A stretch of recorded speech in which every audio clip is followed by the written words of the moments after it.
గతంలో రేవంత్ రెడ్డి గారు ఇంకొక వ్యక్తి గురించి కూడా మాట్లాడారు, ఇంకొక సంస్థ గురించి కూడా మాట్లాడారు.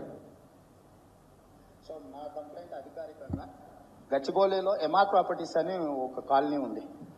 అక్కడ పెద్ద పెద్ద విల్లాలు వచ్చినాయి. According to my knowledge, subject to correction, there is no such permissions for that MR properties. చిన్న వాళ్ళనైతే కూలగొడుతుండ్రు, పెద్ద పెద్ద ప్యాలెస్లు కట్టుకున్న వాళ్ళ మీద మనం దృష్టి పెడుతున్నట్లేదు. ఎంఆర్ ప్రాపర్టీస్ స్పెసిఫిక్ కంప్లైంట్ నేను మీ దృష్టికి తీసుకొస్తున్నా, మీరు నోట్ చేసుకొని దాంట్లో అసలు పర్మిషన్ ఉందా లేదా, పర్మిషన్ లేకపోతే ఎప్పటిలోగా కూలగొడతారో నెక్స్ట్ టైం మీటింగ్ లోపల మీరు క్లారిటీ ఇవ్వండి. Thank you. అధికారులను ఎంఆర్ ప్రాపర్టీస్ కూల్చేయమని కోరినావు, స్పెసిఫిక్గా ఎంఆర్ ప్రాపర్టీస్ గురించే మాట్లాడినావు. మరి అట్లాంటిది ఇప్పుడు రూట్ ఎందుకు మార్చినావు? కూల్చే అని మొన్న అన్నోనివి ఇప్పుడు ఎంఆర్ ప్రాపర్టీస్తో చేయగలుగుతున్నావు. ఇది బ్యాగ్ కోసమా లేకుంటే బాస్ కోసమా? బాస్ ఎవరని అనుకుంటురా? మొన్న మోదీ గారిని కలిసిరు. మోదీ గారిని కలిసి రాగానే కేవలం 2 రోజుల్లోపే ఈ సమావేశం జరిగింది.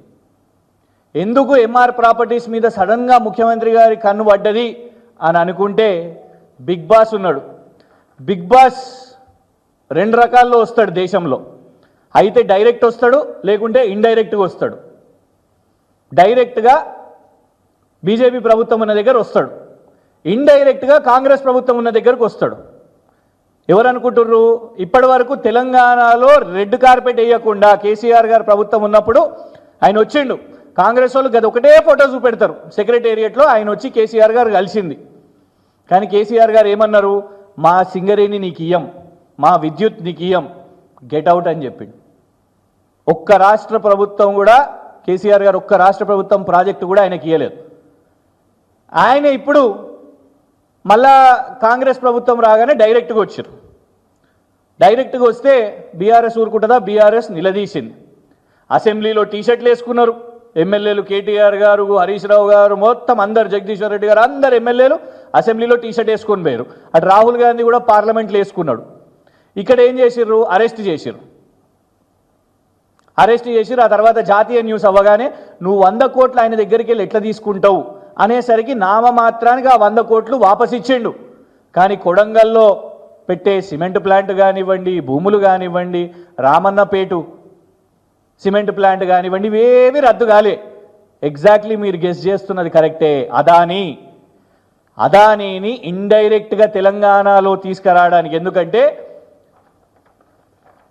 కేవలం 1 నెల ముందే దుబాయ్లో ఇదే ఎంఆర్ సంస్థ, ఎంఆర్ సంస్థకు చెందిన ఇండియా మొత్తంలో ఉన్న ఆస్తులు అన్నిటినీ కూడా వాళ్ళ సంస్థను 5,000 కోట్లకు కొనుగోలు చేయాలనే చర్చలు నడిచినాయి అదానీ అండ్ ఎంఆర్ మధ్యలో.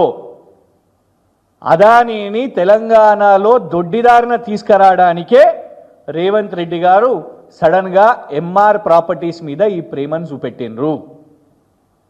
ఎందుకంటే డైరెక్ట్గా అదానీని తీసుకొని వచ్చిండు అనుకోండి, రాహుల్ గాంధీ మొట్టికాయలు కొడతాడో లేదో మాకు తెలియదు, కానీ బీఆర్ఎస్ అయితే ప్రశ్నిస్తుంది, ఏమైందా ఈ 2 నాలుకల ధోరణి? ఢిల్లీలోనేమో అదానీ దొంగ అంటారు, ఇక్కడేమో దొర అంటారు, ఇక్కడ అదానీతో పైసలు తీసుకుంటారు, వ్యాపారాలు చేస్తారు అని బీఆర్ఎస్ నిలదీస్తుంది. అందుకే అదానీని డైరెక్ట్గా దేకుండా దొడ్డిదారిన తీసుకురావడానికి ఇవాళ అదానీ, ఆ తర్వాత సమావేశమైన మోదీ గారిది. ఎందుకంటే మోదీ గారి సమావేశం మనం చూసినాంగా, గంత మోదీ గారు ఏ రాష్ట్రానికి చేయండి ఎప్పుడు కూడా ఈ దేశంలో మొట్టమొదటిసారి అనుకుంటా మోదీ గారు ఏం చేసిర్రు? నువ్వు పైసలు ఇచ్చుడు కాదు, మీరు నీకు పైసలు ఇచ్చుడు కాదు, నువ్వే మాకు ఫస్ట్ ఇవ్వాలి అని లెక్కలు ఇచ్చిండంట. ఇది ఉన్నాయి, అది ఉన్నాయి, బకాయిలు అని. మరి బీహార్ గట్లు ఇచ్చిండో, యూపీ గట్లు ఇచ్చిండో మనకు తెలియదు, కానీ మొట్టమొదటిసారి రాష్ట్ర ముఖ్యమంత్రికి అట్లు ఇచ్చిండట. మేము ఖండించినాం దాన్ని. ఇదెక్కడ అవమానం భయ్? మా ముఖ్యమంత్రి నువ్వు గిట్లా అవమానిస్తావా? ఢిల్లీకి రాష్ట్రం కోసం నిధులు ఇవ్వండి అని అంటే నువ్వు లెక్కలు ఇస్తావా, నువ్వు బకాయిలు ఉన్నావని? కానీ రేవంత్ రెడ్డి గారు మాట్లాడలే. ఎందుకు? దానికి కారణం ఇది. రేవంత్ రెడ్డి గారి ప్రయారిటీ ఇటు అదానీ గారి కోసం, అదానీ ఎంఆర్ సంస్థ కోసం, ఇటు ఎంఆర్ తోని సమావేశం పెట్టుకోండు. ఇదే ఎంఆర్ని కూల్చేయాలని నువ్వు మాట్లాడుతావు, ఎంఆర్తోని ఒప్పందాలు చేసుకుంటావు. ఇవాళ ఎంఆర్తోని వాళ్ళ సమస్యలను పరిష్కరించడానికి ఇవాళ ప్రయారిటీ తీసుకుంటావు. ఇదే కేపీసీ ప్రాజెక్టు ఆయన కాంట్రాక్టర్ కాదు, ఆయన వ్యాపారవేత్త కాదు అని ఆయన మీద బురద చల్లుతావు.